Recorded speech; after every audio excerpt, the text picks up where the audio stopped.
Hey guys, it's Steve from the Fat Life Project. Welcome back to my channel. I'm actually here at the Sydney International Airport departures, and as I was checking in, I was thinking, do you know what? I've done travel guides for so many cities, but never for where I'm actually from. But we're going to be changing that today, as I take you along to spend 24 hours and a bit in Kuala Lumpur, Malaysia's capital city. In this video, I'm going to be talking about things that you need to know before going, where to stay, how to get around, and obviously the best things to see, eat, try, and do. I have carefully curated today's itinerary to showcase some of the best things that Malaysia's capital has to offer, and I cannot wait to show you around. And so without further ado, let's get into it, shall we?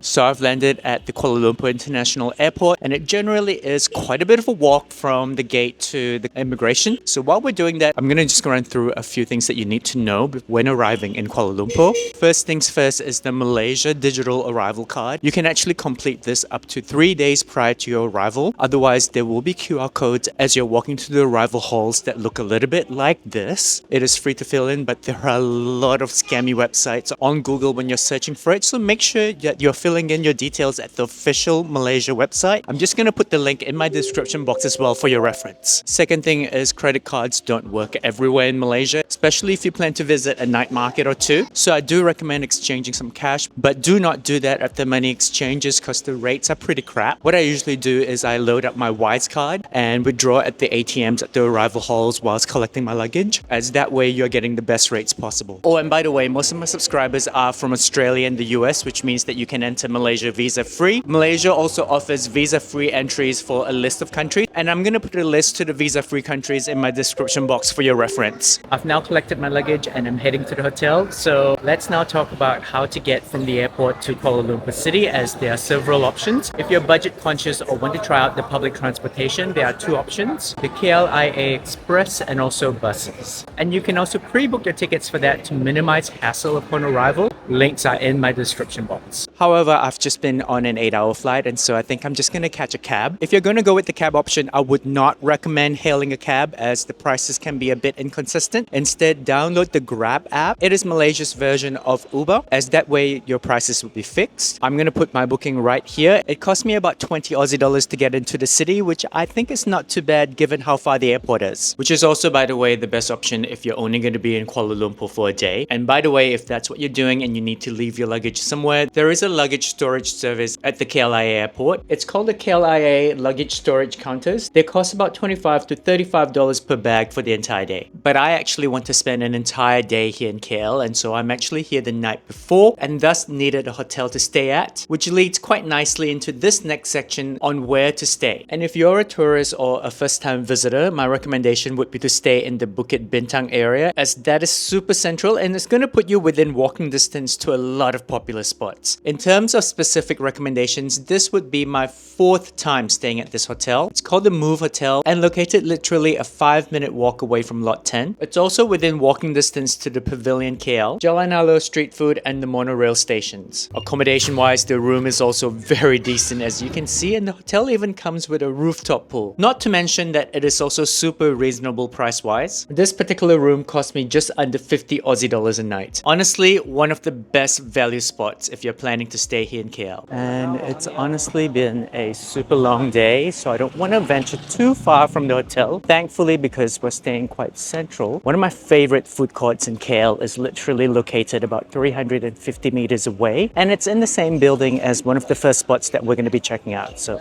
come with me.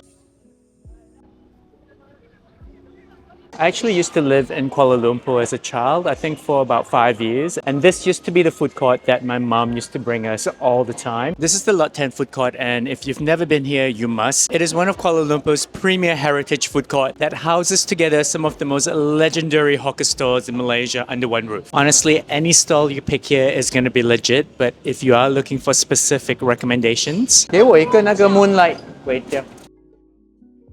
It's one of my childhood favorites. I just hope it's as good as I remember it. Mix up the egg into the noodles.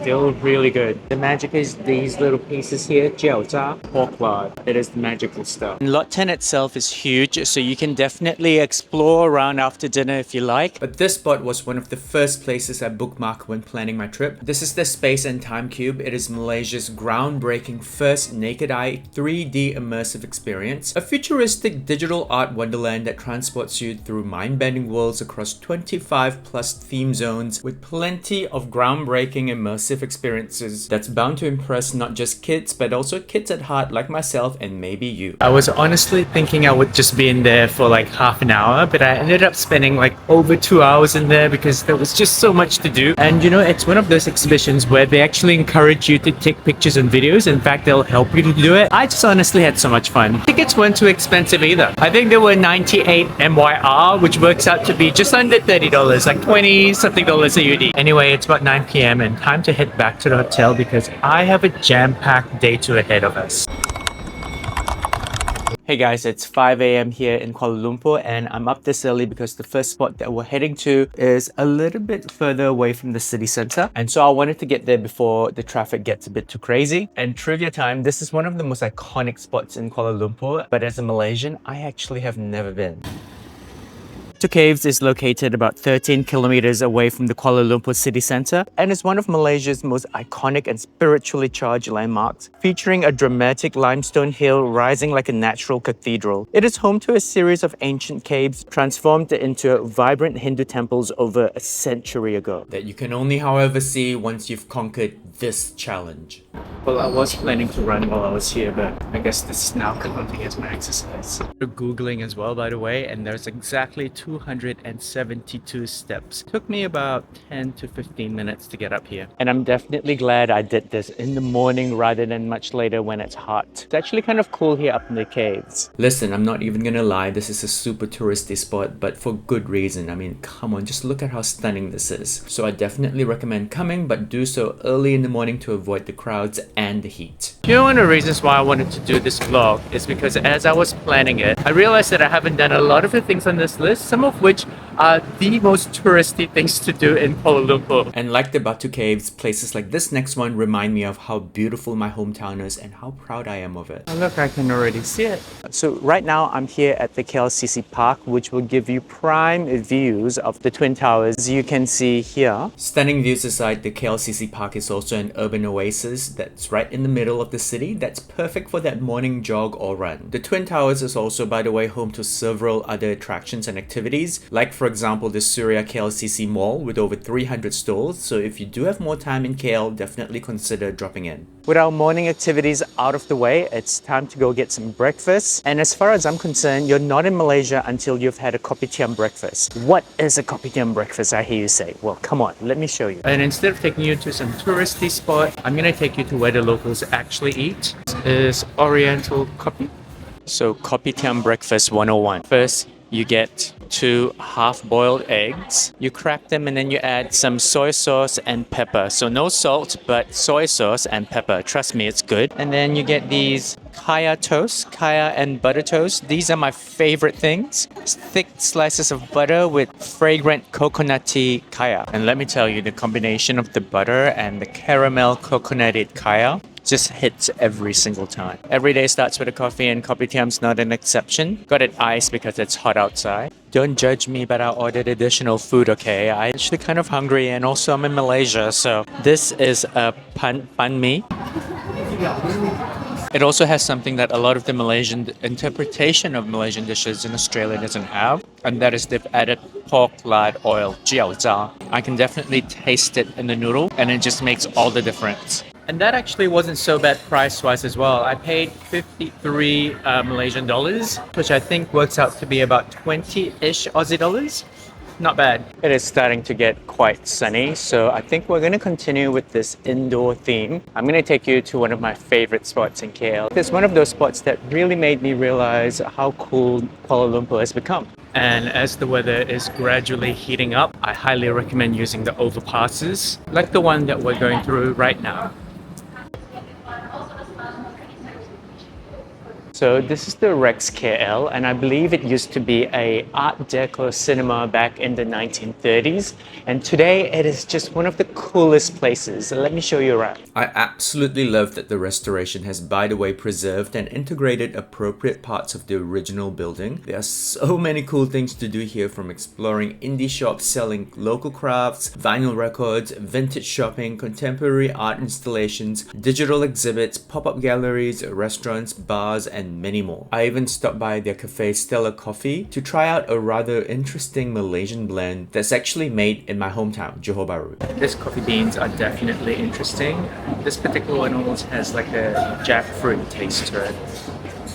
But the crown jewel, so to speak, is this. REXKL is also home to one of the largest book access bookstore in Southeast Asia that sprawls across floors with endless maze-like shelves of discounted books, cozy reading nooks, towering stacks, and whimsical displays that make browsing feel like an adventure. There's also a basement level to the REXKL that sells food predominantly, but there's also a couple of wine bars. Pretty cool. One of the things I love about Malaysia is how multicultural we are, and that is definitely demonstrated in the next couple of locations that we're going to check out.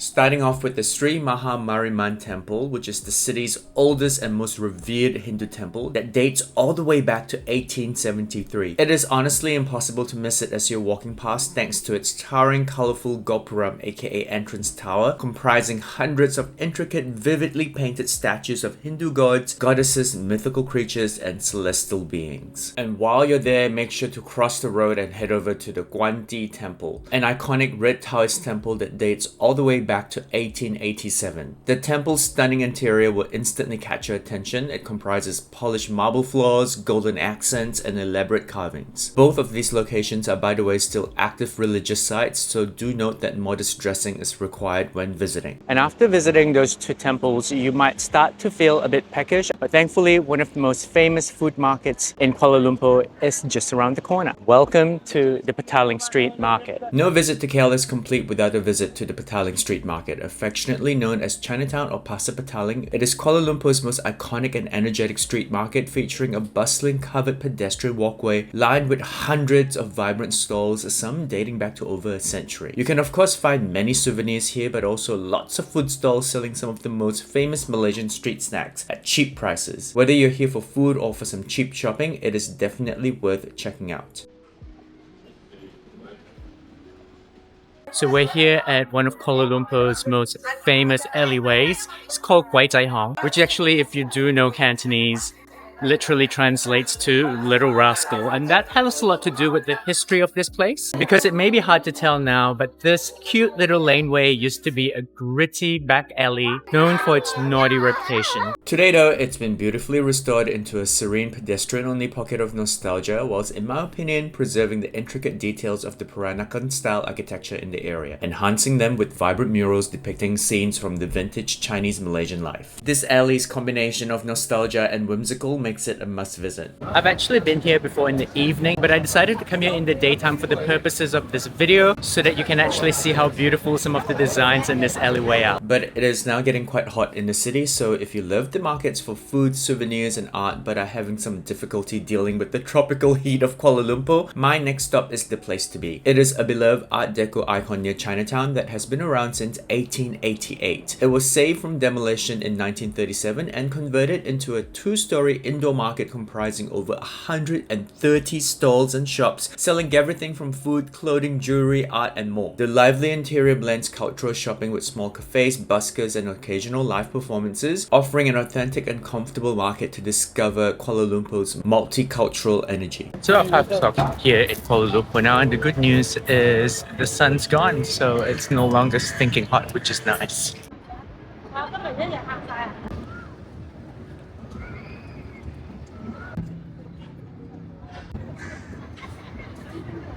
And if you've been following my itinerary place for place, this is now going to take you to around dinner time. And we are here at our next location, the Jalan Alor Food Street, to do exactly that. One of the things that I absolutely love about Malaysia is how street markets like these are open from dinner time all the way to the early hours of the morning. The Jalan Alor Food Street is Kuala Lumpur's most legendary street food destination, lined with hundreds of stalls selling every single Malaysian dish you can think of. It is always crowded, so be sure to get there as close to opening time as possible, which is around 5 to 6 p.m. if you don't like crowds. Though honestly, with the delicious food, it is still worth going even if crowded, making it also perfect, by the way, for your post-night out supper. And the best part is the Jalan Alor Food Street is literally less than 5 minutes away from the hotel.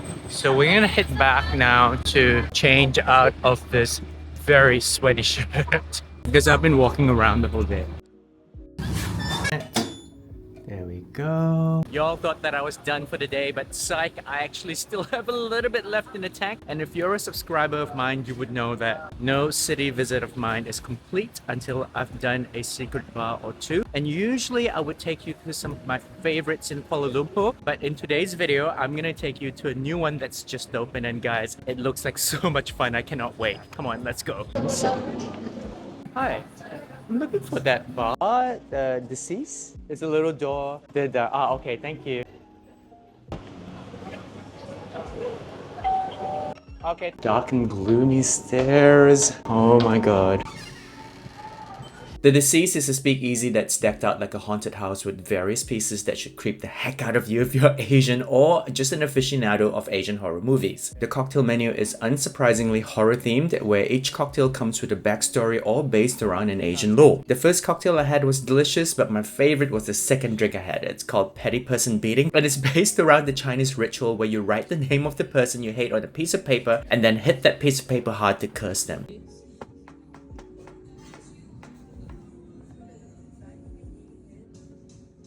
The Deceased is definitely one of the more unique speakeasies I've been to, and if you're a horror fan, it's definitely worth checking out. Well, I hope that you guys enjoyed the video today because I got pretty drunk trying out this last bar, but you know what? I'm glad I did it. It is such a fun little place. Anyway, I do hope that you found value in today's video, and if you have, don't forget to like, comment, subscribe, share, all the good things that you know are going to appease those YouTube algorithm gods, but much more importantly, will just make my day as a content creator. Specifically, if you do have a comment or feedback for me, do drop me those in the comment section, as I do love hearing from the people who take time to watch my videos. And if you got to this point of the video, thank you so much for watching. As always, I hope that you have a fantastic day ahead, or that you've already had a good day.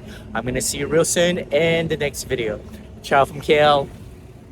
I'm just on the way back to my hotel, but I just wanted to show you what the REXKL looks like at night. You guys, look at how pretty the tower looks like at night.